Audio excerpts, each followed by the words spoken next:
Hello everyone, and welcome to this new episode of Thread. Today, we will see together the history of the UFOs of Nancy. Henri Laurent is a French biologist who was working in his garden when suddenly he heard a kind of buzzing coming from the sky. Curious, he observes the sky and notices a kind of light. The object seems to move in a very strange way and produces a rather abnormal sound.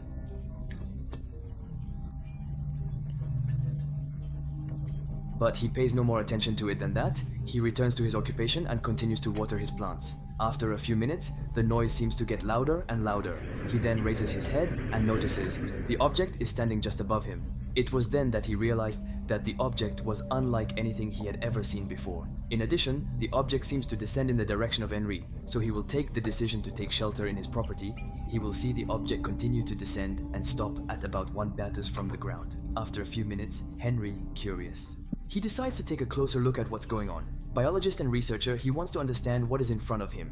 The closer he gets to the object, the more he realizes that the object gives off no heat and that there is no apparent propulsion system. The object seems to be levitating at 1 meter from the ground, and he does not understand how this is possible. He will then observe the object from different angles. At one point, he will even say that he wanted to touch it, but he was afraid he had amputated himself. He then prefers to go get his camera and come back when he tries to take the picture.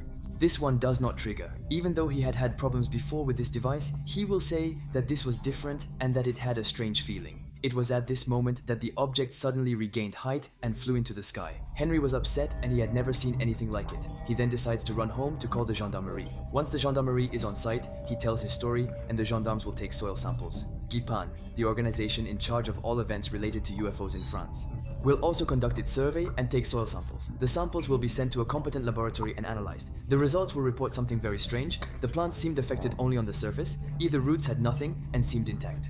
Furthermore, the report concludes that a very strong electromagnetic field would have been required to reproduce this phenomenon. Finally, the GIPAN report concludes that the object that was present that day will never be identifiable. It was neither a plane nor an aircraft of the French army. And that's the end of this new would have become. I hope you enjoyed it. Feel free to tell me in the comments and share this video. It was Kick Coin Fire.